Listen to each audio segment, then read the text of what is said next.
And today's little demonstration, or the little thing that we're gonna do, is actually, it came from a YouTube request that I had. And somebody asked me to do a direct comparison with Distress crayons and Neopix.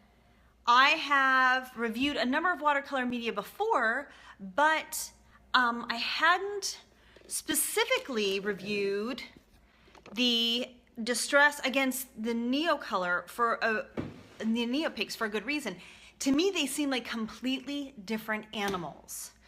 But you know, what seems different, when I can see it with my own eyes, I go, these are not the same thing. I would not use them interchangeably. Another person's like, oh, well, show me why.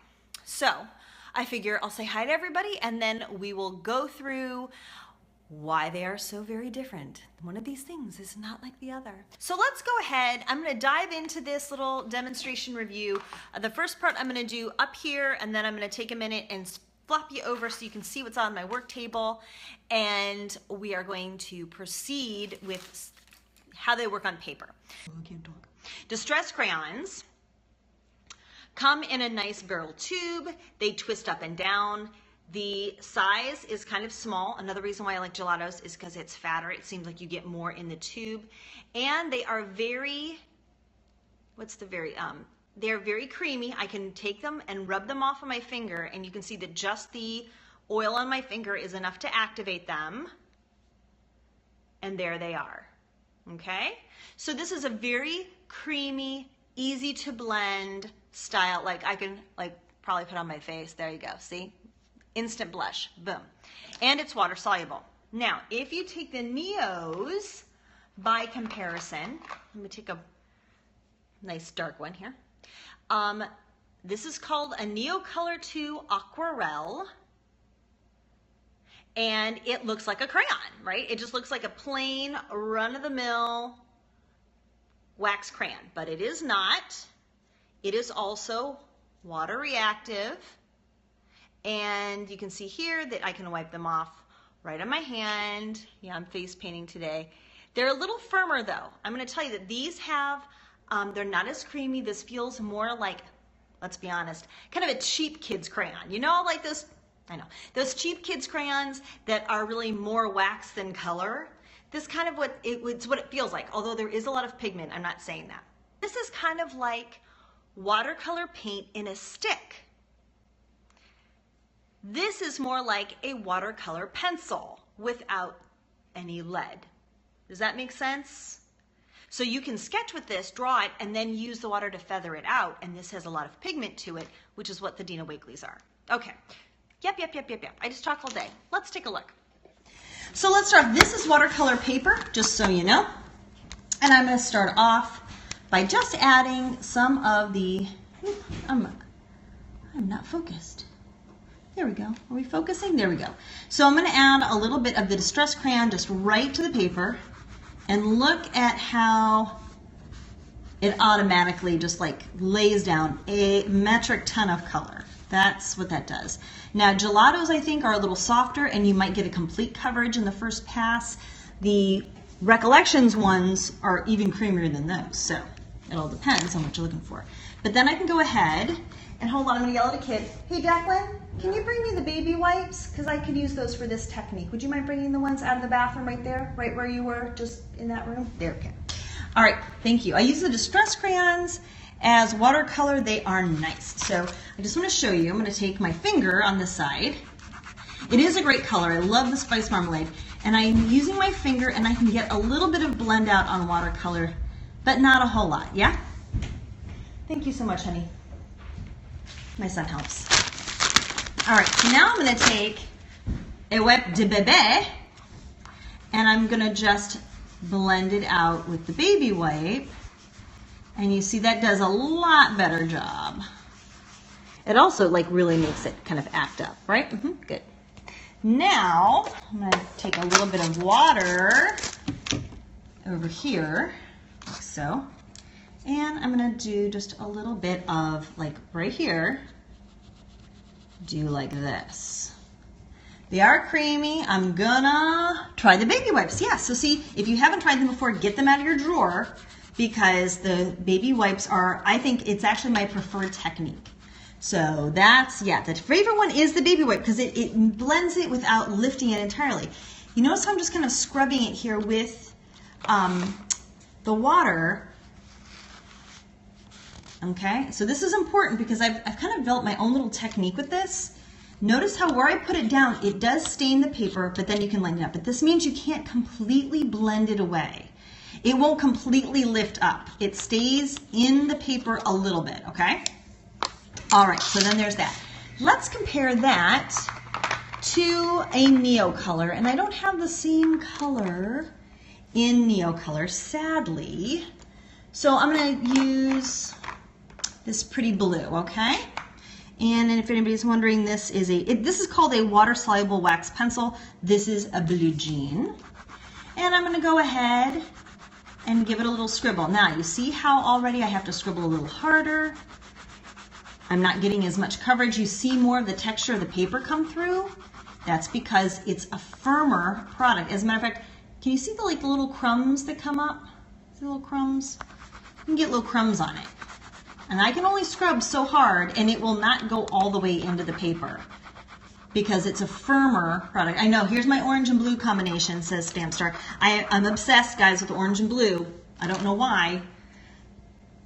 I'm calling it a fault. Okay, so now I'm gonna take a clean finger, it's dry, and I'm gonna just try to blend it out with my finger.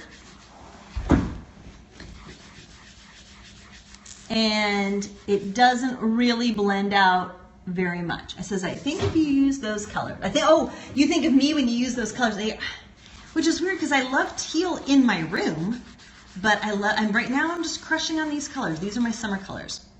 Okay, so you see the distress did blend out a little more just using your finger.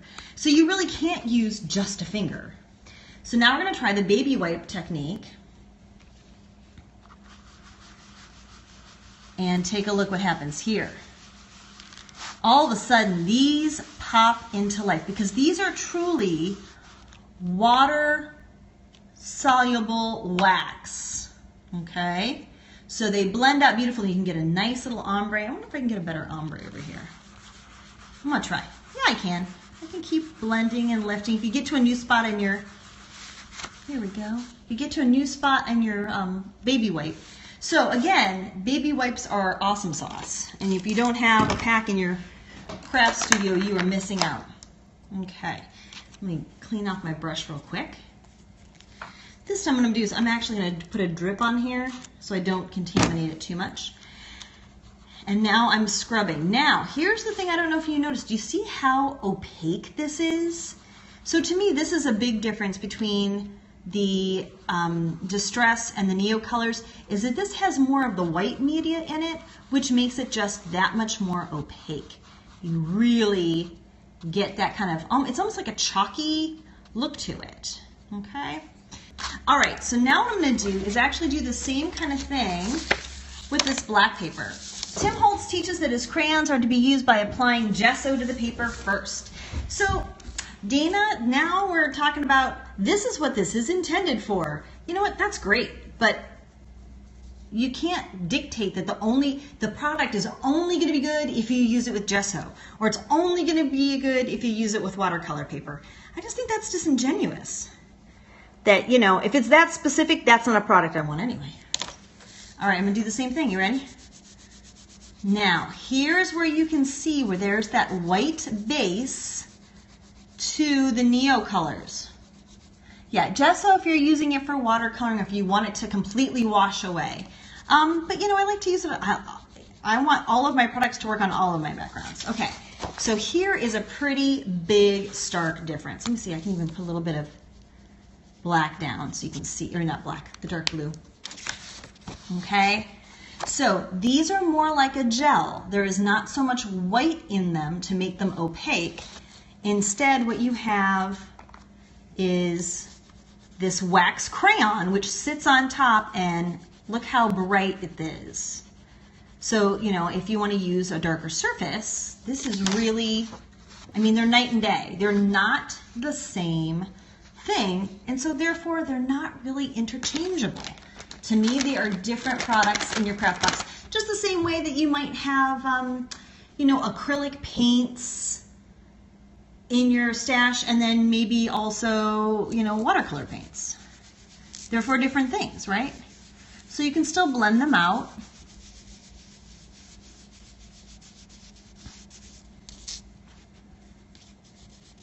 But again, these do not hold up on a dark substrate.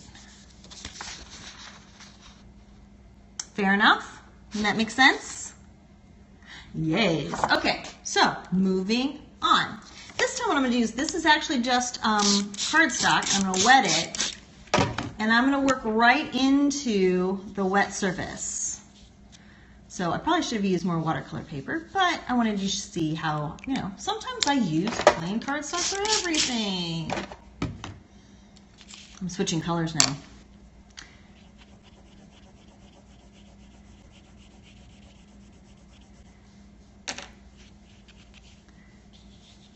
Okay, so because these are so much creamier, if you put them on a wet surface, you can get them to just blend out in a heartbeat. These, I tried to blend them out, and I'm bringing up the paper. I might even be able to show you a little bit better on here. Let's do it again. Wet my paper, make sure it's nice and juicy. Let's go ahead, look at that. I mean, the color just bounces out of it. Do you see that? Like it went, and explodes.